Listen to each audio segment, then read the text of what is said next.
Welcome to News Now Alberta. This is Special Ed. Today we're looking at a woman that was arrested for DUI after having her car vandalized. Special report now from the ABC 15 investigators. And how awful would this be? You're out in Scottsdale for dinner or drinks and some random person does this. Then you come back to your car to find the window smashed and you have no idea why. Now imagine you flag down a police officer for help and you end up getting handcuffed and arrested for a hit and run you didn't commit. That's exactly what happened to an Innocent Valley woman. She was stripped naked, had blood forcibly drawn, and her mugshot splashed all over the internet. Tonight, she shares her story with ABC 15 investigator Dave Biscabing. It raises serious concerns about officers who refuse to listen and take a few extra minutes to learn the truth. For the moment where it was like, oh my God, I've lost control. It's over. Yes, exactly when he told me to put my hands behind my back, and I did, and that's when everything went black. And that's because for the past 45 minutes, nothing Yessie Garcia said or did mattered. She was repeatedly called a liar and falsely accused by Scottsdale police. That's because cops don't give a shit what you say. If the idiot cop has his mind made up of something for something, then it doesn't matter what you say. It's just easier for them to arrest you and not have to do an investigation. We'll get back to her arrest in a moment, but first, let's start at the beginning. May 24th, 2020, Yessie and her then boyfriend park in this spot around 8:45 p.m. Then, around 10:02, this guy decides to jump on the hood and stomp on the windshield before running off. Yessie gets back to her car about an hour later. The windshield was just shattered, and I was just kind of shocked. No idea what happened. No, I didn't. Yeah, I was kind of shocked, and at that time there was some police officers on their bicycles not too far from there, and we got them. Is this your car, you said? Now here's what the couple didn't know. A half hour earlier, police were called to a hit-and-run pedestrian crash. And here's a map. This is where Yessie's car was parked. This was the hit-and-run. They're 0.3 miles apart. So when police saw the smashed windshield, case closed. And as you're about to see, nothing was going to change their mind. I know that you're talking about. This is the first thing a supervisor, Sergeant Brian Steele, tells Yessie. Your car was just involved in a hit-and-run collision where a pedestrian was hit. And don't make faces like you don't know what I'm talking. But listen to me. Oh my God. Listen Okay. to me. Leaving the scene of an injury accident is a felony. This isn't my first day. I know that you were driving and you were worried about it because you're drinking. So this isn't his first day of being a total idiot. If you Well, I continue, came listen to to get me. my cigarettes. You can ask the hi-fi security guard. Like, Then how did your car have damage on your I have windshield? no idea. Okay. I have no listen to idea. me. Because of the nature of the incident and the injuries, if you continue to say we don't know that you're driving and you don't know what happened to your car, we're going to do DNA tests and all sorts of other Absolutely, things to yes. the car, and it's going to show that you were in the driver's seat. But the problem is, listen, Her friend got the same treatment. I'm not going to listen to you because you're lying to me. The problem is as you guys left, were involved in a collision, you panicked, you pulled over here. No, we did not. No, we did not. Okay. You cannot pin that. You're not pinning that on us because that is But not. you're not listening to me. I'm listening to you. You're not saying that this vehicle listen, was involved. Listen, in stop a hit and talking run. for a second. You're not listening to me. Officers refused to believe they had just come from a nightclub and had been there for hours. Let me show you the transactions. Let me show you the transactions. I don't need to see the transaction. I don't need to see proof that you're telling the truth. I know what happened, and that's the only thing that matters. Why? Because it validates my truth? No, there's evidence that you can't dispute. That's not evidence about anything. There's a person that hit the windshield. Nobody hit the windshield. Okay. This car. All right, I'm not going to argue with you, man. Won't argue, but police would lie to him repeatedly. I already know she was driving. I'm not stupid. We have witnesses and we have cameras. I'm trying to help protect you guys now because now you're lying to us. She has glass on her clothing like an explosion, like small shards of glass. Sir, did you have glass on your shirt? No, not at all. Body camera video shows officers shining flashlights on Yessie, claiming they see glass on her top. If you look from the angle, there's little specks of it on her shirt. Yeah. Where?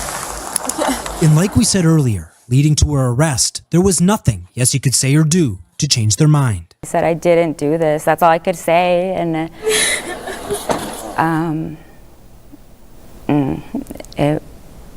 yeah, I just wanted them to believe me. She was taken to the station, and because they claimed glass was on her clothes, Yessie says she had to strip naked. Pretty embarrassing and just humiliating. Was that before or after they took your blood? That was the first thing, and then they walked me out. They sat me down in this chair. She asked to see the warrant first, but Officer Ben Roberson refused. Okay, can I see that? When we're done, I don't have time to waste you reading documents. I've served you, that's all I need to do. And if you don't put your arm out, you're going to be strapped down. We don't want that. Put your arm out so we don't have to tie you down like an animal. He also misses her vein and then blames her. See, you made me miss by moving. You made me miss because you moved. As you can tell in the video, she didn't move at all. Everything she's doing, they're blaming on her. Everything that's happening, they're blaming on her. Here's what else police missed or ignored. This video, obvious, indisputable proof that Yessie is innocent. Officers had this surveillance video before she was handcuffed or brought to the station. An officer went to a nearby building, spoke to a security guard, had him pull up the footage. The call came out at 10:48, so if we go back to like 10:40. In the police report, Officer Nicholas Fay wrote, video review was inconclusive to show if the vehicle had left and come back or remained there the entire time, based on the constant pan of the camera. But that's not true. The camera pans back and forth about every 30 seconds, and the car always there. Police arrested Yessie for 2 counts of DUI and failure to stop at the scene of an accident causing injury or death. So they had video, and still that wasn't enough because they had made up their mind already.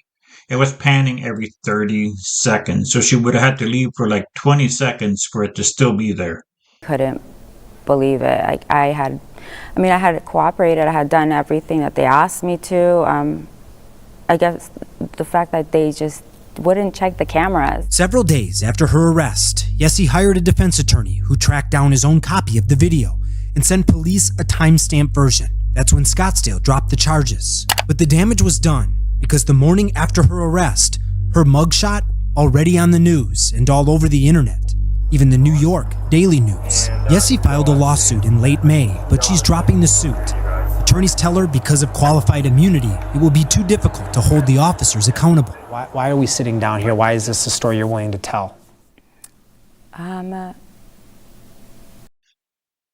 she ended up not listening to her lawyer and fighting the suit. And they settled for $200,000. To clear my name. And even for don't believe everything. I know everyone says that, but really you have no idea what that person in that mugshot really just went through. If you didn't park in a spot with a surveillance video, I don't think that you're sitting here in front of me. No. I think there's a good chance you're in prison right now. Right. That's why, despite everything that happened, Yessie still considers herself lucky. Yeah, because the cops would have said that she had glass on her. She was drunk. She was driving. We have witnesses. They would have said anything in court not to have to find the real guy, right? This was easy thing to charge her with. She's lucky there was a camera there. My heart goes out to all those people that aren't able to be as lucky as I am. That's a hard thought. I'm investigator Dave Biscobing, ABC 15, Arizona. When we reached out to Scottsdale for comment, a spokesperson told us the case was dropped only because the hit-and-run victim declined to prosecute, not because Garcia was actually innocent. To the department's credit, when we later sent video of the windshield stop, the spokesperson followed up with the following statement. Thank you for bringing that portion of the video to our attention.